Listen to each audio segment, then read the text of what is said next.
ఏపీలో ఎన్నికల ఫలితాలు ఎలా ఉంటాయన్న ఉత్కంఠ వ్యక్తమవుతోంది. అయితే ఈసారి షర్మిల పోటీ చేయడంపై ఫలితాలపై ఎలాంటి ప్రభావం చూపబోతుందన్నది ఆసక్తికరంగా మారింది. షర్మిలతో జగన్కు మేలు జరిగిందా అన్న చర్చ కూడా సాగుతోంది. షర్మిల నేతృత్వంలోని కాంగ్రెస్ పార్టీ వైసీపీ ఓట్లు చీల్చిందా, కూటమి ఓట్ బ్యాంకుకు గండి కొట్టిందా అన్నది హాట్ టాపిక్ గా మారింది.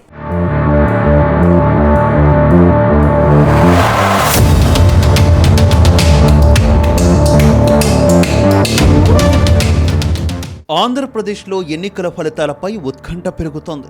గెలుపుపైన పార్టీలు ధీమా వ్యక్తం చేస్తున్నాయి. 2019 కంటే ఎక్కువ సీట్లు గెలుస్తామని వైసీపీ అధినేత సీఎం జగన్ ఇప్పటికే తేల్చి చెప్పారు. అటు టీడీపీ కూటమి నేతలు సైతం గెలుపుపై ధీమాతోనే ఉన్నట్టు తెలుస్తోంది. ఇదే సమయంలో షర్మిల నేతృత్వంలోని కాంగ్రెస్ పార్టీ ఈసారి ఎన్నికల ఫలితాలపై ఎలాంటి ప్రభావం చూపించబోతోందన్నది ఆసక్తి రేపుతోంది.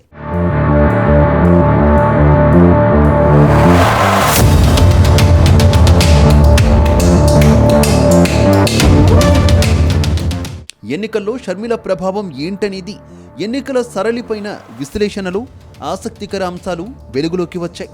తనకు సోదరుడి వరసయ్యే వైసీపీ సిట్టింగ్ ఎంపీ అవినాష్ రెడ్డిపై కడపలో షర్మిల బరిలోకి దిగడం ఈసారి ఎన్నికలకి హైలైట్. దాంతో అక్కడి నుంచి గెలిచేది షర్మిల లేక అవినాష్ రెడ్డి మళ్లీ గెలవబోతున్నారా అన్న ప్రశ్నలు వ్యక్తమవుతున్నాయి.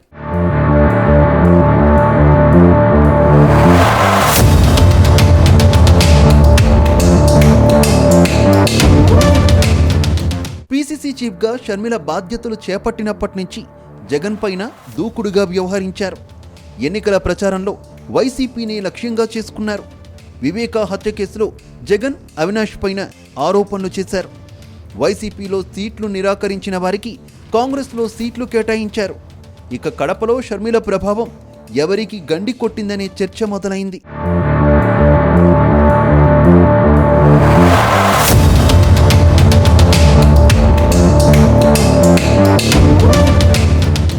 కడప ఎంపీగా షర్మిలకు డిపాజిట్లు దక్కవని జగన్ వ్యాఖ్యానించారు.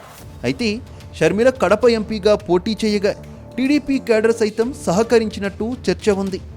టీడీపీ ఎంపీ అభ్యర్థిగా భూపేష్ రెడ్డి పోటీలో ఉన్న తెలుగు తమ్ముళ్లు షర్మిలకే పరోక్షంగా సహకరించినట్టు ప్రచారం జరుగుతోంది. భూపేష్ రెడ్డిని కాదని టీడీపీ అధిష్టానమే షర్మిలకు ఓట్లు వేయించిందన్న వాదనలు వినిపిస్తున్నాయి.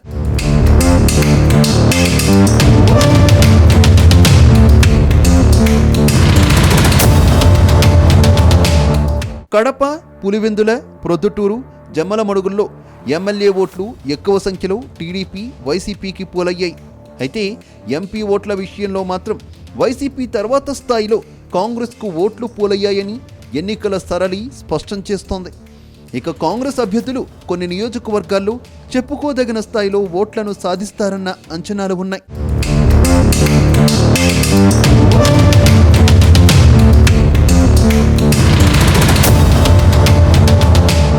షర్మిల ప్రచారం, పోటీ ద్వారా వైసీపీ ఓటు బ్యాంకుకు గండి పడుతుందనే ప్రచారం సాగింది.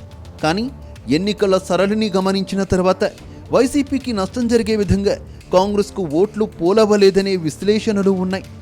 ఇక చీరాల, సింగనమల, కోడుమూరు వంటి నియోజకవర్గాల్లో మాత్రం కాంగ్రెస్కు మంచి ఓటింగ్ జరిగిందని విశ్లేషిస్తున్నారు. దీంతో అసలు షర్మిల ప్రభావం టీడీపీ, కాంగ్రెస్ పైన ఎలాంటి ప్రభావం చూపించిందనే లెక్కలు ఇప్పుడు ఆసక్తికరంగా మారాయి.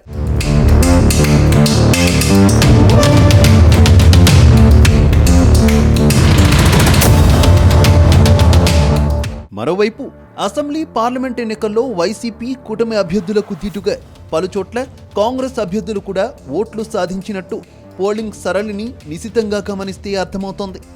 2014లో రాష్ట్ర విభజన తర్వాత కాంగ్రెస్ పార్టీకి పుట్టగతులు లేకుండా పోయాయి.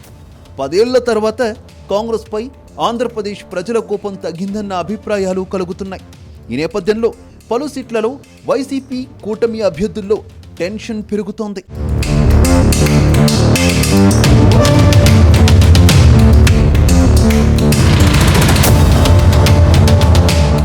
షర్మిల తర్వాత రాయలసీమలో కాంగ్రెస్ గెలిచే అవకాశాలున్న 2 సీట్లు అనంతపురం జిల్లాలోనే ఉన్నాయి. ఇక్కడి మడకసిరలో కలికర సుధాకర్, సింగనమలలో సాకే శైలజానాథ్ రూపంలో కాంగ్రెస్ అభ్యర్థులు ప్రత్యర్థులు వైసీపీ టీడీపీకి చుక్కలు చూపించినట్టు తెలుస్తోంది. అలాగే ఇదే జిల్లాలోని ఉరవకొండ సీటులోనూ వైసీపీ అభ్యర్థి విశ్వేశ్వర్ రెడ్డిపై పోటీకి దిగిన ఆయన సోదరుడు మధుసూదన్ రెడ్డి కూడా ఇక్కడ లెక్కల్ని మార్చేసినట్టు ప్రచారం జరుగుతోంది. అలాగే చీరాలలో ఆమంచి కృష్ణమోహన్, పోతలపట్టు నుంచి బరిలోకి దిగిన ఎంఎస్ బాబు, నందికొట్కూరులో ఆర్దర్, కాకినాడ ఎంపీ సీట్లో పల్లన్ రాజు, కర్నూలు ఎంపీ సీటులో రామ్ పుల్లయ్య యాదవ్ వంటి వారు సామాజిక వర్గాలు ఇతర లెక్కలతో ఓట్లు చీల్చినట్టు తెలుస్తోంది.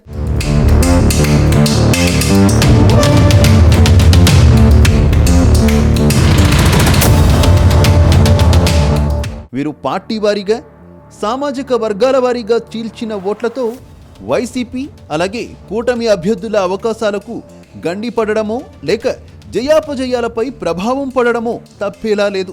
అలాగే కాంగ్రెస్ నుంచి కొందరు అభ్యర్థులు గెలిచినా ఆశ్చర్యం లేదంటున్నారు.